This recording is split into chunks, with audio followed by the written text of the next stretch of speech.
Sasuranandana Gajajanan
Bhattacharya Sautara Satachi Srimad Divine Grace A.C. Bhaktivedanta Goswami Srila Prabhupada Ki Jai. Reading from the Srimad Bhagavatam, 3rd Canto, 4th chapter, text number 25, 24. Satam Mahabhagavatam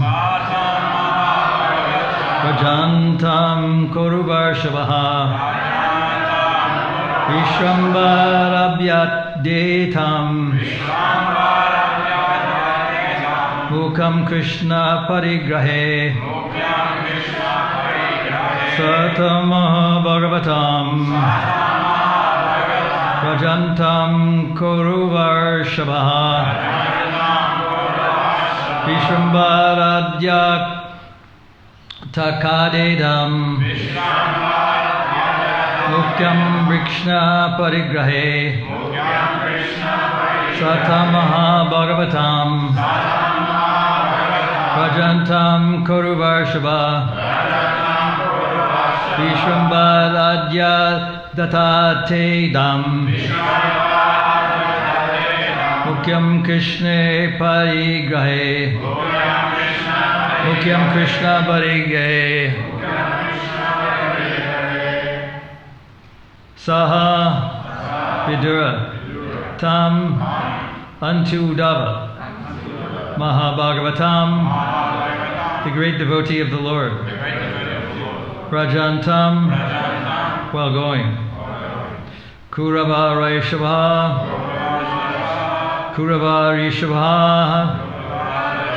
the best amongst the Kauravas. Vishrambhat, out of confidence. Abhyadata, submitted. Idam, this. Mukam, unto the chief. Krishna, Lord Krishna. Parigrahe, in devotional service to the Lord. Translation. While Uddhava, the chief and most confidential amongst the devotees of the Lord, was going away, Vidura, in affection and confidence, questioned him responsively. While Uddhava, the chief and most confidential amongst the devotees of the Lord, was going away, Vidura, in affection and confidence, questioned him. Purport by Srila Prabhupada. Vidura was much older than Uddhava. By family relationship, Uddhava was a contemporary brother of Krishna's, while Vidura was as elderly as Krishna's father Vasudeva. But although junior by age, Uddhava was much advanced in the devotional service of the Lord, and therefore he is described herein as the chief amongst the devotees of the Lord. Vidura was confident about this, and thus he addressed Uddhava in that higher category. This is the way of courteous dealings between two devotees. The verse again. While Uddhava, the chief and most confidential amongst the devotees of the Lord, was going away, Vidura, in affection and confidence, questioned him. Mukam karoti vachalam pangam loikayate gidam yatkripataraham bande Shri Guru Ditatanane abhadreshan bhagavata sevaya bhagavati uttamashlokir bhaktir bhavati naishtiki. So in the purport, Prabhupada mentions that this is the way of courteous dealings between two devotees. Courteous dealings kind of migrates into the idea of etiquette. Etiquette is considered to be sort of superficial in the sense that it's a sort of an add-on. It's courtesy, and it's the way we address people. It's ordinary that when we address devotees to devotees, we inquire about their well-being, and we at least say hello or how are you or something like that. How are things? But in ordinary dealings, people sometimes forget to do this, and there are discourteousness amongst devotees. So this is the courtesy amongst devotees. And it's mentioned here that although Uddhava was a younger person, he was addressed by Vidura as an elderly, a more advanced person. The etiquette is that one offers obeisances to a younger person, and or embraces a younger person and offers obeisances to an older person. But in the case of spiritual advancement, these things are sometimes set aside, and Vidura addressed Uddhava as a very advanced person, even though he was younger than he was. So he is known as a very intimate disciple of Krishna. Much advanced in devotional service of the Lord. And therefore he is described as Prabhupada writes, as the chief amongst the devotees of the Lord.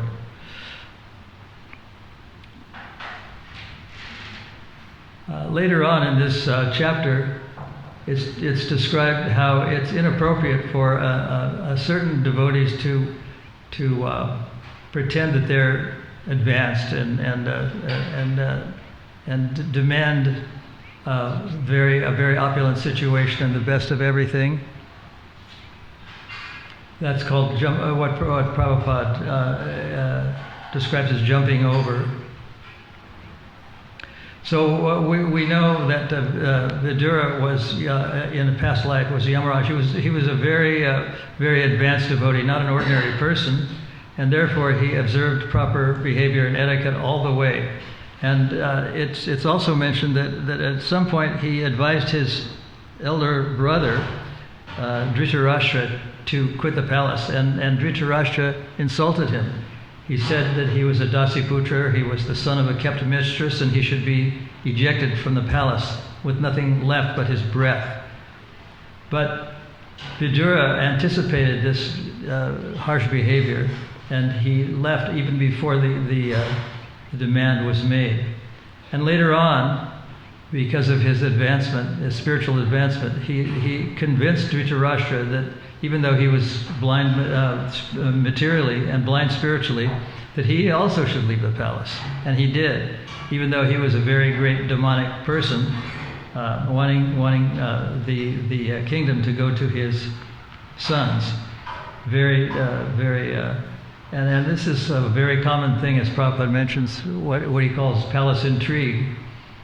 In history, it's been found that many rulers were either assassinated or killed by their would-be successors, as in Hamlet, who was killed by his father was killed by his own brother, and so these things are very common in autocracies. There's one lady who is a Pulitzer Prize-winning journalist named Applebaum, which wrote about autocracies, and she wrote about autocracies not being evil and bad, and the result of people getting together in dark and smoke-filled rooms at night and deciding to do away with democracy.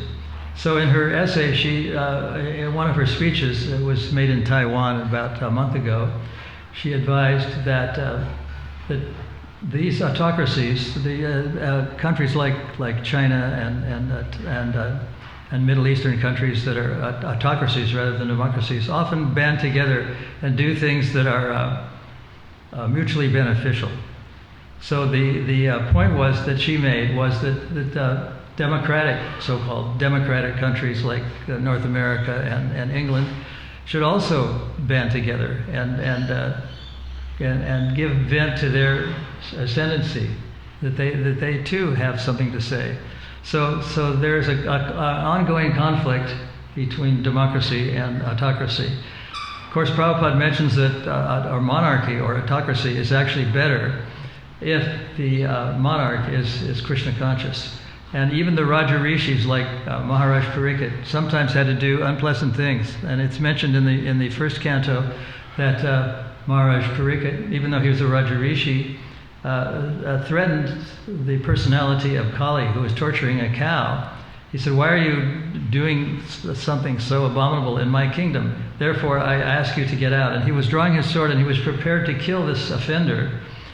And it's also mentioned that there were no other, at that time, it was just the beginning of Kali Yuga. At that time, there was no other place for Kali to go, because everybody, up to that time anyway, was very pious and very respectful, not only to humans, but to all living beings, including the cows, especially the cows. And one devotee, some time ago, wrote an essay about what he called and what he called wild cows. And the devotee did a kind of analysis of the different animals that are called wild cows, and said that sometimes they're called forest bisons, sometimes they're called antelopes. There's a cow called Nilagai. It's a blue-colored cow, but it's more like a deer or an antelope. It's like a cow internally. It has that same kind of mechanism internally, but externally it looks different. It looks blue. So these are sometimes characterized as animals with single hooves, whereas the cows that are milked here and the bullocks, they have split hooves, so they can grip the ground better, and they're different. They're domesticated. And recently, Krishna Kirtan showed me a painting, was made into a photograph of Yashoda churning milk next to a cow, and it was very obvious. It was kind of a close-up of the cow. The cow had split hooves. So even 5,000 years ago, these domestic animals, the cows or gears, bovines, they're called bos indica is their Latin name for them, were domestic. There's no time in history when the cows were domestic animals, and this is a very difficult thing for most people to get around, because they believe very firmly in Darwinian evolution, and they think that cows have evolved. And I was putting together a little booklet about cow protection, and it's a common thing that people believe that cows that are milked even, and later slaughtered, of course, are descended from an animal called the wild aurochs. But there's never been any evidence, any scientific proof of this. So their justification is that it's okay to kill the animals because they've evolved, and all animals are subject to being wild, and they deserve to be killed. So this etiquette that is observed between devotees is very important. It's a kind of like an add-on, but in a way it's very essential, because it's described in the Upadeshamrita, the Nectar of Instruction, Guyam Akyati Pritshiti, in the 4th verse, that one reveals one's mind to very intimate people. And he describes in Chaitanya Charitamrita that Lord Chaitanya never described intimate leelas of Krishna with non-confidential devotees. And in the beginning, Ramananda Roy and other impersonalists like Sarvabhauma Bhattacharya, and especially with the leader of many Mayavadi sannyasis in South India. What was his name? Prakash? Prakasananda Swami. And Lord Chaitanya refused to discuss intimate philosophy of Krishna Lila with him. He was just discussing Vedanta philosophy and very expertly defeating Prakashananda and his crew, who knew he was right, but they were so convinced that they should stay in their sampradaya, which was a Mayavadi sampradaya, that they didn't change they became followers, but they didn't change their initiation. So that's part of etiquette. And Prabhupada intimates that Lord Chaitanya never discussed these intimate pastimes with newcomers or other people. And it's very difficult to understand what goes on. That Krishna is simultaneously one and different, that he's very ordinary in one sense, that when he grows as a child and he cries real tears, and he's very genuinely afraid of Mother Yashoda, but at the same time he's controller of this and many other universes, and he creates them, and he winds them up in his body, and they come out of the skin pores. And Prabhupada chose to make this painting of Mahavishnu creating the many universes out of his skin holes or pores of his skin. It was on the cover of Srimad Bhagavatam. Many other people have chosen to put on the cover or express, especially adore the Krishna in his Rasa Leela. But Prabhupada writes that we can't understand what was going on in that Rasa Leela exactly because we're neophytes and because we haven't understood the first 9 cantos of Srimad Bhagavatam. Of course, later on, Prabhupada was careful to write the Krishna book, which is a summary of the 10th canto, and it includes the Rasa Leela of Lord Krishna. Often Lord Krishna is thought of as the god of love because of Rasa Leela. But Prabhupada didn't put that picture on the cover of Srimad Bhagavatam. He put the picture of Mahavishnu, a painting. It was a painting of Mahavishnu creating universes out of his skin holes.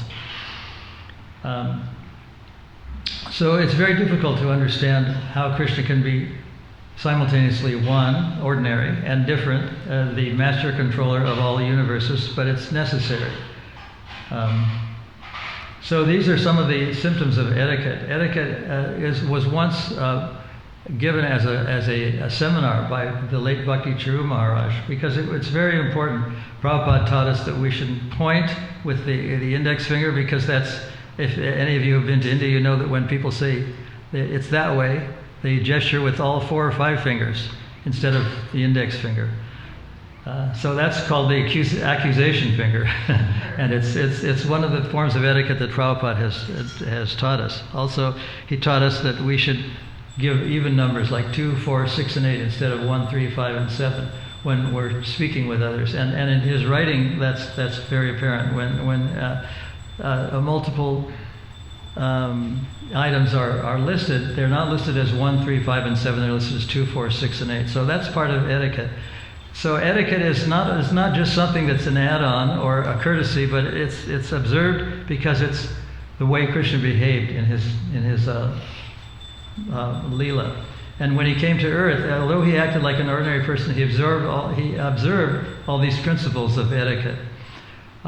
Sometimes he caused people to do things that they weren't accustomed to doing. Like in the Govardhana Leela, he advised his own father not to worship the demigods. They had been accustomed to doing this for many years, but he advised them in this case, we have to make an exception because, and then he argued by using Mayavad philosophy at one point, that we should worship Krishna, not the demigods, because the demigods will be automatically worshipped when we worship Krishna.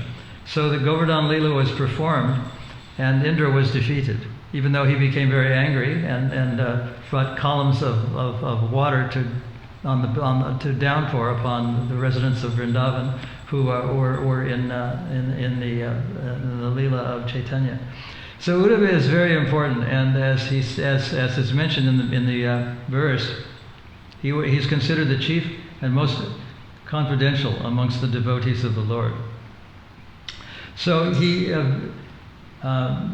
Maitreya, although he knew many things, and although Vidura knew many things, he asked Uddhava many things. He asked him, and the departure of Lord Krishna is actually mentioned. Of course, he started out by asking him if everything was all right, if the Pandavas were healthy, and so on. But they also extinguished themselves by fighting with what they thought were reeds, and they were metal bars. And in a drunken state, it was arranged by Krishna. This magical performance, as some of the Sanatana Goswamis and other Goswamis call it. The magical performances were that they annihilated one another because they were too powerful to be defeated by others. So Maitreya Maidura is questioned, and Maitreya is asking about all these things, and then he asks the most prominent question: what about Lord Krishna? Did he disappear from earth? And that's another interesting pastime, how Lord Chaitanya didn't die in an ordinary way. It was an arrangement by Krishna that he was killed accidentally by a hunter who killed him by firing an arrow at his Achilles heel, and Krishna left the planet that way. So there are many reasons why Krishna has departed, and this became a cause of great tribulation for Uddhava, that the Lord of the universe had departed from the world, and he was in a state of bereavement. But when he was addressed by Vidura, and he was enlivened again, and he remembered Krishna, and it wasn't as if Krishna had disappeared or ceased to exist, but he always exists, and it re-enlivened Maitreya to speak about and to remember Krishna, that he was always present on the face of the earth, and even his footprints were admired by the personification of earth. He is so great. So these original pastimes of Krishna were revised, and they were remembered by Maitreya, who was very despondent because of the disappearance of the Pandavas and Krishna. But when Maitreya questioned him, he was again enlivened. So these are some of the reasons why Uddhava is considered to be a chief amongst the devotees, because when he thought of Krishna, all of his despondency disappeared, and he became very enlivened. So and it's mentioned Guhyam Akyati Prichati, that one can be revealing to others if they are confidential friends. And Guhyam Akyati Prichati doesn't mean that we reveal our minds to all, but we reveal our minds to a few. They may be a close friend, or a husband, or a child, or a parent, but they're not to everyone, because even devotees sometimes have to be, we can be courteous and friendly, but sometimes we have to be a little distant from them, as we all are, even though we're courteous and friendly. So these are some of the things that Uddhava, some of the qualities that Uddhava possessed that made him the chief amongst the devotees of Krishna. So if there's any I'll stop here. If there's any other comments or questions, please go ahead and ask. Yes? I think in the different varnas, there's different forms of etiquette. There's many forms of etiquette. I'm thinking of the swine varna. There seems to be a lack of respect where when the sattras swoop down and just steal the princess, for example. Well, there's many forms of etiquette and forms of that are prevalent in different varnas. Like the Kshatriyas have a system where they don't strike anyone below the belt, and they don't fight against anyone who is bereft of his chariot in a fight. But even that form of etiquette, Krishna advised Arjuna to attack Karna, even though Karna was bereft of his chariot. And he advised Bhishma that he should hit Duryodhana with his club below the belt, even though it was a violation of etiquette. So etiquette is there, but it can be, on certain exceptional cases, become violated by, especially the Supreme Lord can violate these etiquettes. But there are many forms of etiquette that have to be observed. It's also observed that the Shudras are supposed to be workers, and they're not supposed to be working for anybody. That's very strictly observed in the form of etiquette. The Sudras have to be, Be what? What did you say about the Sudras? The Sudras are not supposed to be working for another person. They can work, but Brahmins especially and Kshatriyas are not supposed to do it. But Sudras can do it. They can work for others, and they are the energy that makes things happen. They do the work, so they're sometimes known as workers.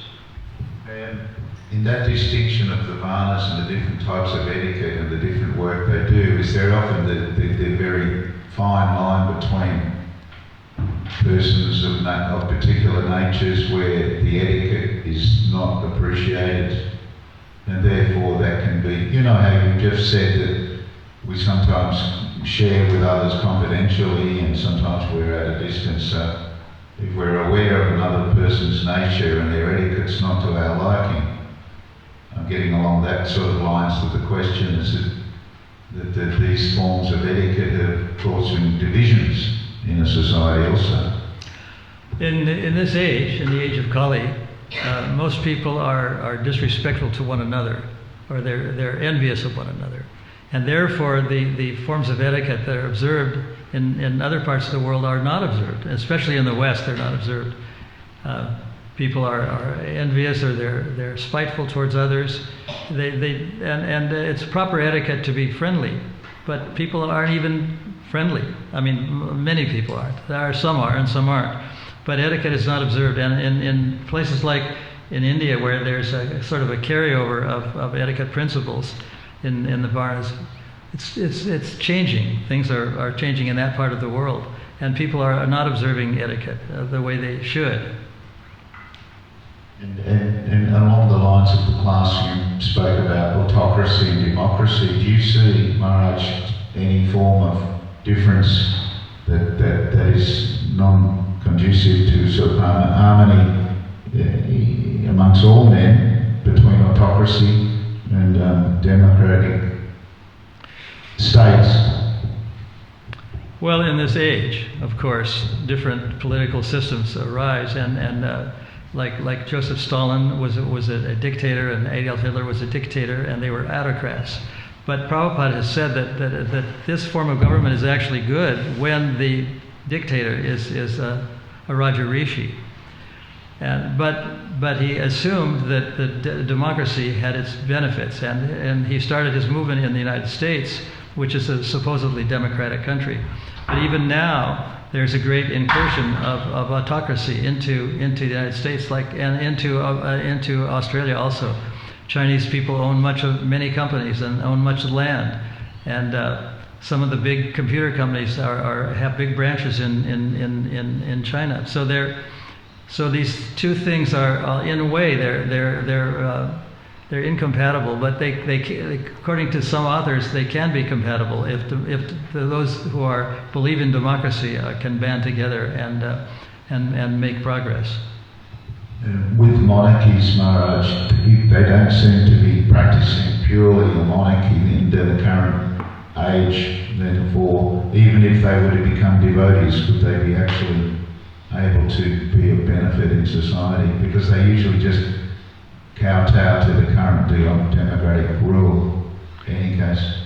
Well, my understanding is that whether it's autocracy or democracy, it's all deteriorated because of the age, and people.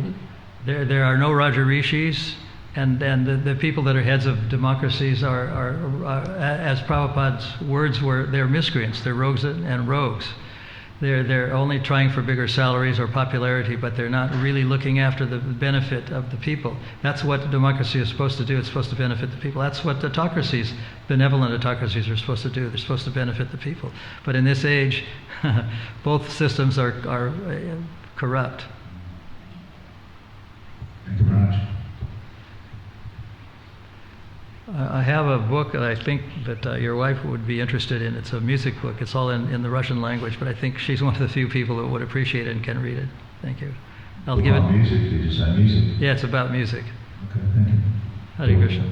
So if you remember it, I'll give it to you or give it to her. Hare Krishna. So any other comments or questions? So we'll stop there, and thank you very much for listening. Srimad Bhagavatam ki jai.